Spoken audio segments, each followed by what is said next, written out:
So has Donald Trump changed the world, or at least his attention and rhetoric regarding Russian dictator Vladimir Putin? These and other topics we will discuss right now. My name is Irina Uzlova, and today with us is Yuri Rashkin, host of YouTube channel Rushkin Report and Rushkin Report in English. Yuri, hello, glad to see you. Thank you for joining us. Thank you for having me. Thank you for your time and all your interesting thoughts. So thank you, told everybody on the NATO summit, and we saw how General Secretary of NATO, Mark Rutte, was very thankful to Donald Trump, and a lot of attention, good words, and other things. So Donald Trump was pleasant, and everybody was happy about this fact. The US presidential administration quickly picked up the nickname Daddy and began to actively use it. And I wasn't surprised about it. For example, the White House published a short video, as we see, about Trump's visit to the NATO summit in The Hague, accompanied by Usher's song Daddy's Home. This is a frank track in which the singer addresses his beloved, and Daddy is a role model for a man with no relation to paternal feelings. The video was shared on the official White House accounts on social networks, in particular on the X network, with the caption "Daddy is home." In addition, Donald Trump's team launched a merch, a t-shirt with the inscription "Daddy" and the image of the US president. Also, red t-shirts with the inscription "Daddy" and a portrait of Trump are available on the Republican fundraising portal WinRed for $35. So, Yuri, how do you think? What did that deal with? Iran, NATO, Russia? What big deals to call himself Daddy now? So I know what to get Vladimir Putin for Christmas now. A t-shirt that says Daddy Trump. Look, we're watching a coronation of Donald Trump, of American president, as the king of NATO. And it's a little bizarre, and it's a little strange, and to a lot of people in this country, in the United States, what is happening with this really disrespectful treatment of the office of the President of the United States, just very kind of a classless, crass behavior that is shown by this administration. It doesn't, this is not what the country of America is, but it is some people, there are people like that here, and one of them was elected president. And so now we all have to deal with this, with his daddy issues. And it's a challenge because there's Ukraine. And Ukraine is a real part of the real problem, which is really called Russia. And the countries of NATO should not be surprised by this, because NATO was created to defend all of these countries against the Russian threat. And in this state of mind, to welcome President of the United States, who does not see Russia as a threat at all, kind of is confusing of what is the purpose of NATO then. But Trump did acknowledge he was pleased with how all of this turned out and how he was treated, and he understood that these people, they need protection. He can provide protection. Protection business is something that he knows very well. And without his protection, there will be terrible things happening to Europe. He got it. I think that he got that message very clear. Of course, with a president like this, when you see what happened between Iran and Israel in the last few days of the 12-day war, let's hopefully call it that, is that American president can decide how he's going to be involved or not involved, depending on how things look on Fox News. And I don't know where Fox News is written in the NATO constitution, an agreement, an alliance agreement, but maybe there should be something there about the attack on all has to be broadcast on Fox News and look in such a way so that American president would understand that he would look good if he decided to support the allies and stop a Russian threat. Maybe, but I think that it's a very unpredictable alliance at this point. That's what it tells me. And the turning away from Ukraine is unnerving and a really bad signal because instead of welcoming and making President Zelensky kind of the centerpiece of this alliance's symbol of this alliance standing against Russian aggression, we see the opposite. And that's because Donald Trump is the king of NATO at the moment, or at least he sees himself such, because NATO did everything it could to make him feel this way, thinking that it will help. It will help because it is good to have United States in your corner, even if nominally, than not having them in your corner at all. But to expect that this United States is going to be a reliable partner, we in the United States can't expect our federal government to be reliable or partner at this point. So that's why should our allies or anybody else be out there any different unless they can demonstrate strength. And in that case, I think Ukraine has just focus on the damage that it is doing to Russia, to Russian economy. Frankly, claim some credit for Israel's success in Iran, because having taken all of the Russia's might away from Russia, which lost it and left it on the battlefield in Ukraine, made all of those other dictators feel naked and defenseless.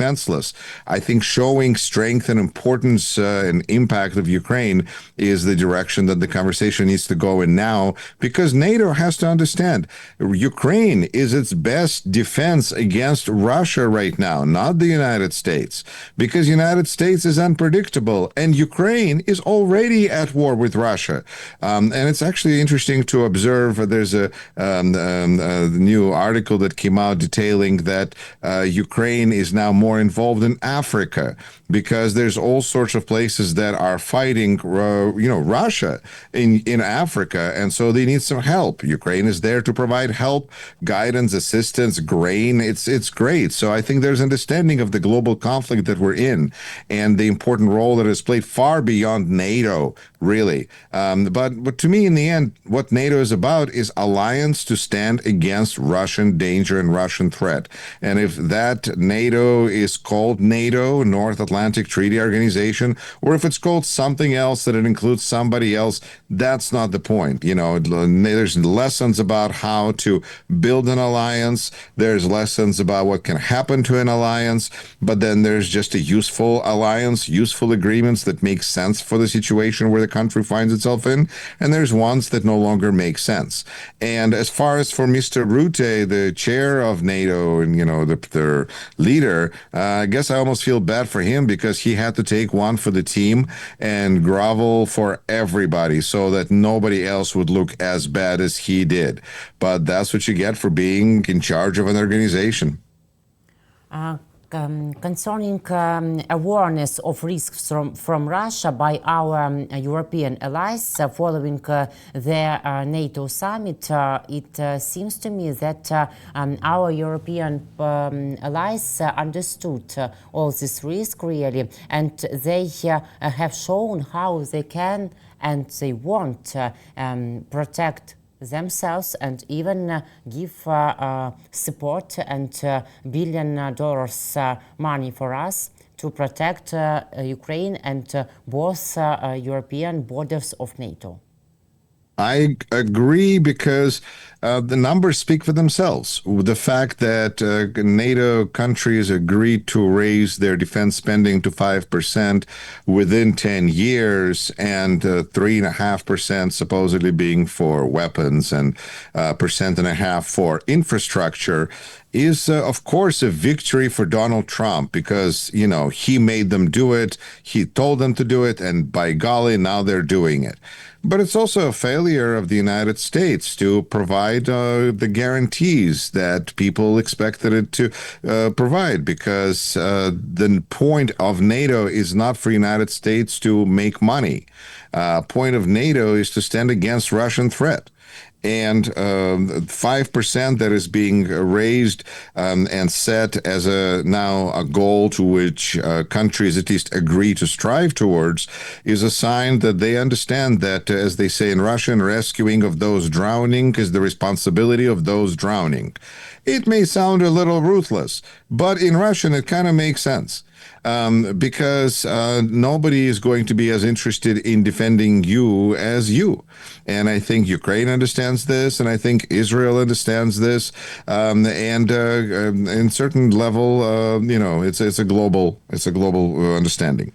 So 5% is a sign that Europe understands it and gets it, and also I consider a good sign that Ukraine itself is becoming what some in media called the Wild West, in terms of being the front of frontier of war, of today's war. This is the battlefield where new technologies and new weapons are tested every day, not in laboratory settings, but in real life settings. And that makes Ukraine attractive for all sorts of foreign investment and those kinds of systems that really are, again, part of what Europe is going to need in order to protect itself against the Russian threat going forward. Ukraine plays a really crucial role here. I think it's just beautiful statements in accounting when we see different countries provide help to Ukraine and count it towards their payment towards their NATO investments, which of course it is. Yuri, Putin came out to the press after the meeting of the Supreme Eurasian Economic Council in Minsk. It would have been better for him, of course, not to come out, but okay, let's analyze his statements. Putin told that Russia and the US have good prospects for economic cooperation. American business is signaling its desire to return to the Russian market. Putin added that thanks to Trump, relations between the US and Russia are beginning to level out. Trump sincerely seeks to resolve the situation on the Ukrainian track, believes Putin. I have great respect for the current US president, also added Russian dictator. And Putin didn't rule out meeting with Trump, but such talks must be well prepared. He mentioned also about potential meeting with Trump, about prospects of this summit. Can we say that Putin is flattering Trump more and more, maybe because of Iran also? And what is he trying to achieve now, how do you think? Wants to delay sanctions, for example, or what main goals of that awful speech? Well, main goals are everything. But, I think the one difference between Iran and Russia is that in Iran, leader is afraid to come out in daylight. Because, you never know when Israel might be flying by, the Israeli plane. But Putin is not afraid.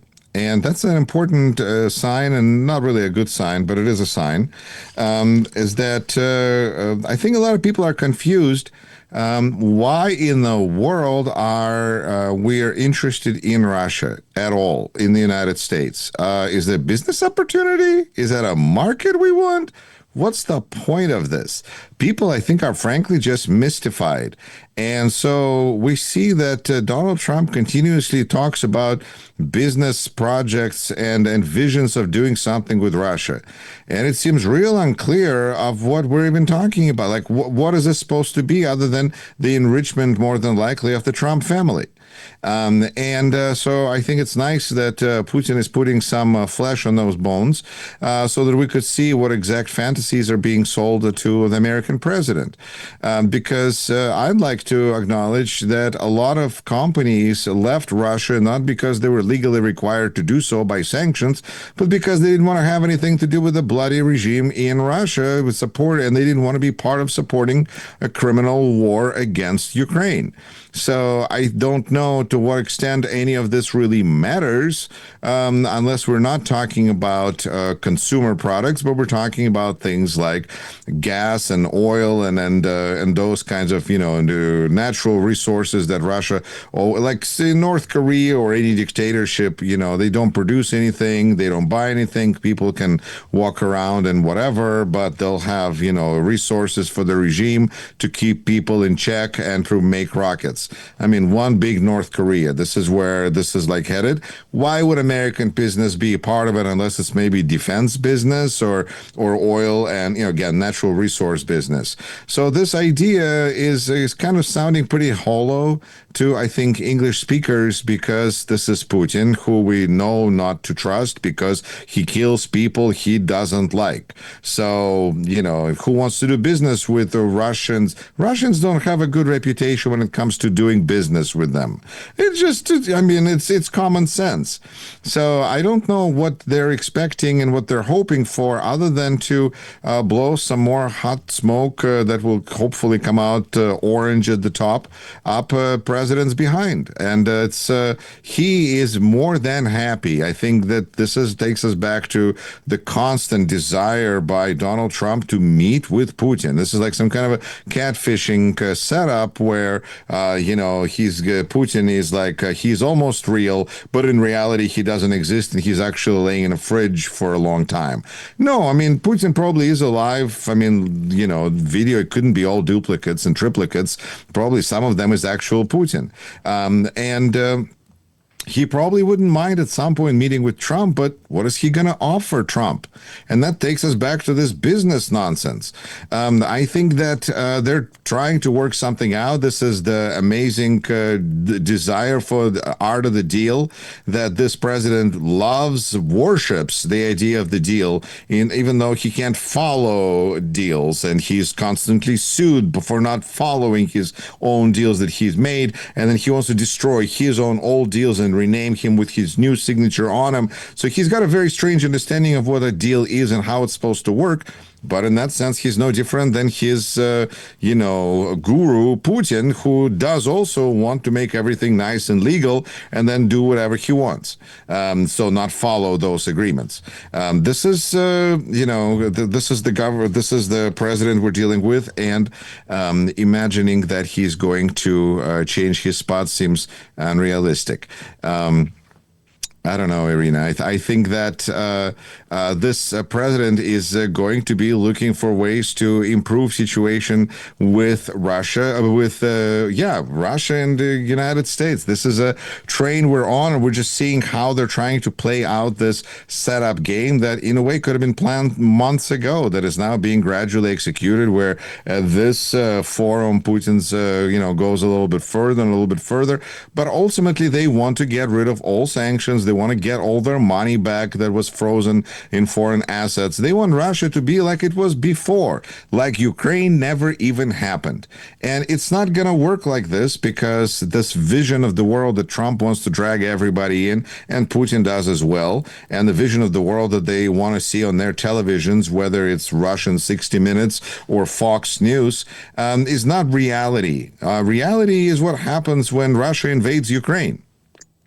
So I think that this is where we have, two people who are trying to create their own vision. And it's nice that they're flushing it out for us, because we'd like to see the Potemkin village that is being built here for the United States, of what is it that we're going to gain from dealing with Russia. Oh, my goodness. But beyond that, it's a pretty useless exercise. Yes, maybe they want to return a lot of their details and paths of rich previous life, but we know and understand, Yuri, that in real life few things repeat themselves and things are as before. So they can dream. Indeed, and this is kind of a big problem for when you want to say "Make America Great Again." You're exactly right. Making things same as before is somewhere between hard and impossible, and it's a kind of even a strange way to look at things, to be honest. But nonetheless, here we are. And Trump believes that he can make Iran great again. And even today, he told that Iran can give to the U.S. all their nuclear facilities. And Trump really believes that Iran will be sincere with him. Donald Trump has a serious thing with this deal, making a deal. It's very important to him because first he seems to want to destroy the deal that existed before and then try to recreate it, but with his name on it. We've seen this with NAFTA, where he destroyed North American Free Trade Agreement and rewrote it with his own signature and with his own name. Can't remember what it is now, don't really care. But this idea works differently when you're dealing with Canada and Mexico versus when you're dealing with Iran. And Canada and Mexico that need the deal just said, you know what, whatever. We want to rewrite this, update this, call it the great art of Trump. Sure. We need to do business. Life needs to go on. And so they addressed the problem, fixed it.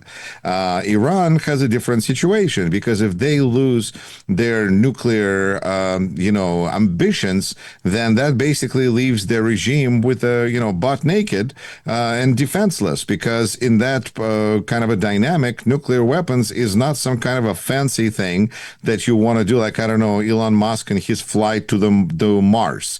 Like you have to say no to your space program because flying to Mars is not for you.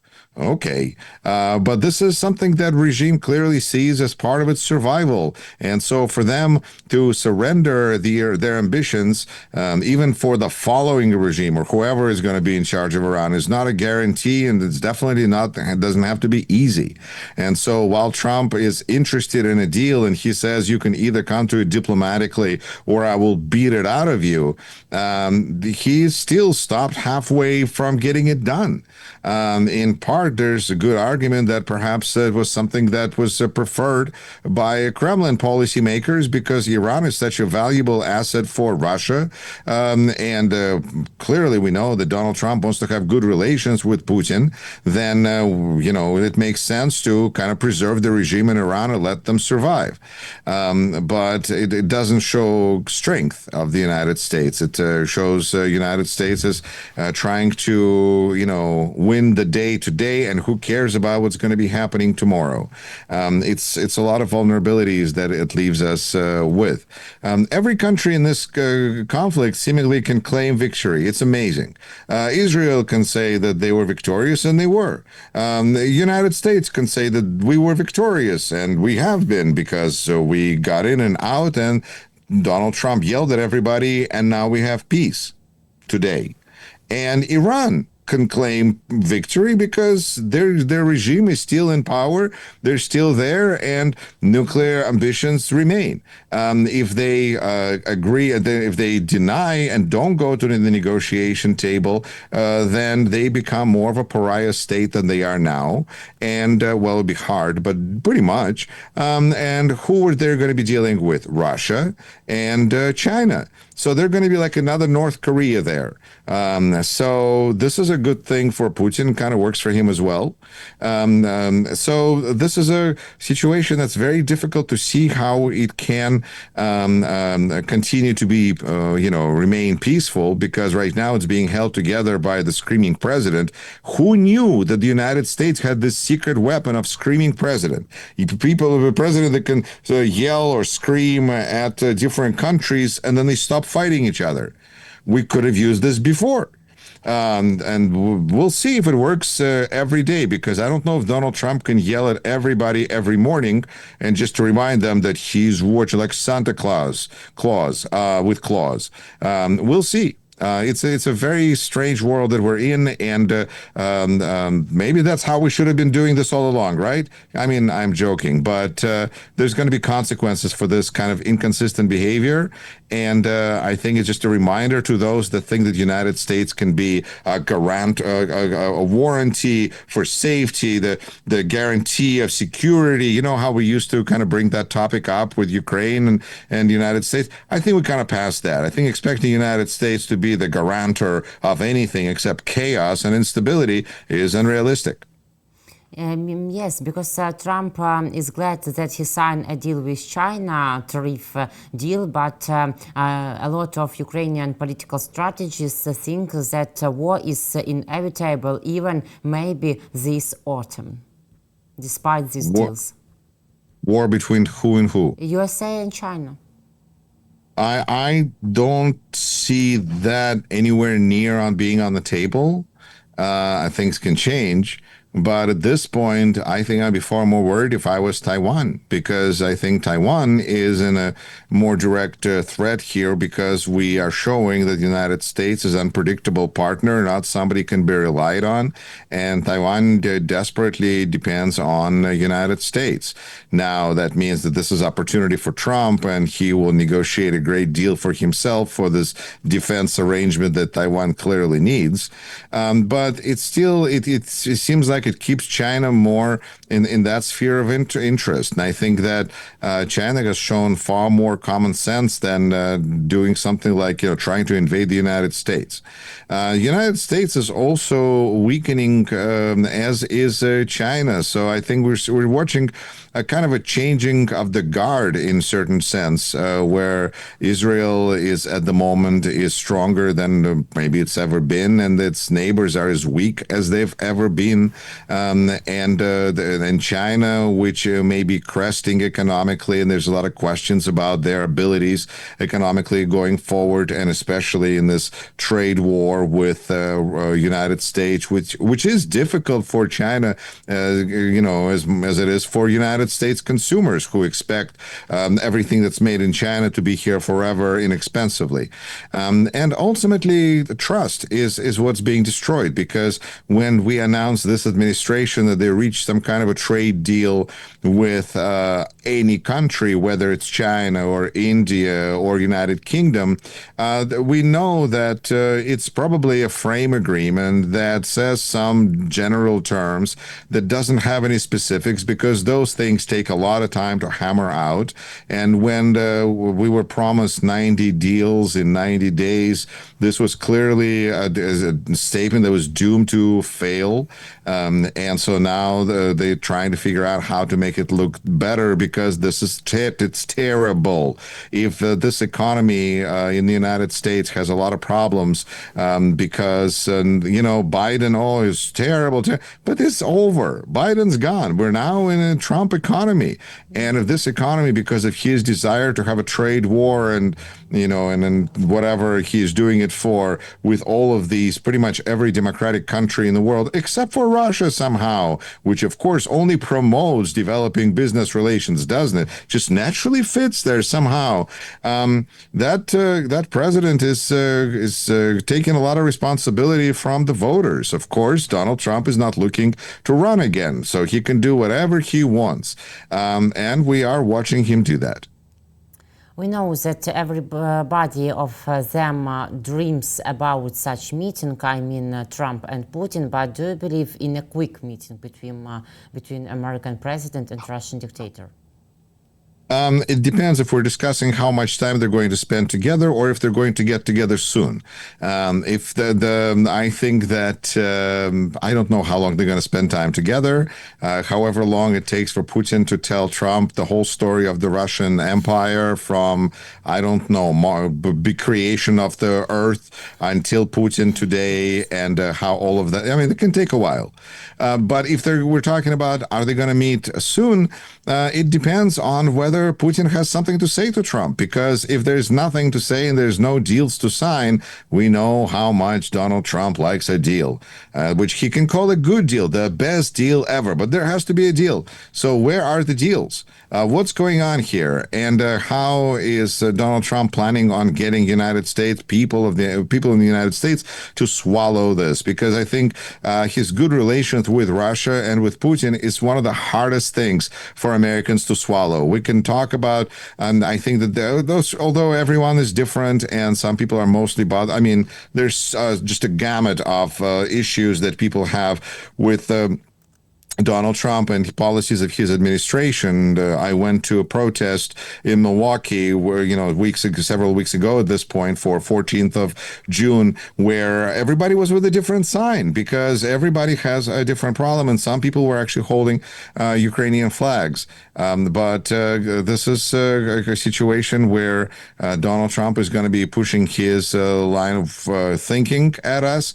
And at the same time, he's also attacking the remaining free media in the United States, because the attacks that came from Trump at NATO meeting were not at the members of NATO countries or anything like that. We know his harshest words were saved for media that told the world that his bombing of Iran, perhaps, most likely, quite likely, wasn't as successful or, well, as perfect as he and his Secretary of Defense and others in his administration claim. And it's pretty obvious just listening to them that they're trying to avoid saying things that, are perfect, except for Secretary Hegseth, where people are trying to find a way to kind of relay the information. Nobody can say for sure, because ultimately, if this would be a successful policy if it had a long-term vision, because we need inspections in Iran. But then so would, lack of long-term vision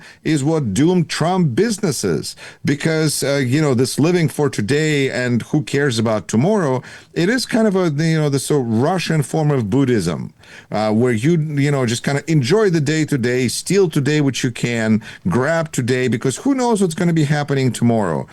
Tomorrow, well, in the United States, there could be elections. Maybe, really. But I thought that swallow this process is more characteristic of Russia nowadays, so it's the ideals. We believe. And that Putin's regime will destroy on the nearest future. Yuri, thank you very much. Thank you for your opinion, for this conversation, and for all your position. See you next week, and see you now in another language tomorrow. Take care. Thank you, and thank you to our viewers and listeners who continue to care and pay attention, even in the middle of summer, when there's so many other exciting things that are happening. Thank you for caring, and Slava Ukraini. Heroyam Slava, thank you, and thanks for really for all our viewers. Please subscribe to YouTube channel Rashkin Report and Rashkin Report in English, and our YouTube channel War and Politics 24. It will be a very pleasure for us, and take care.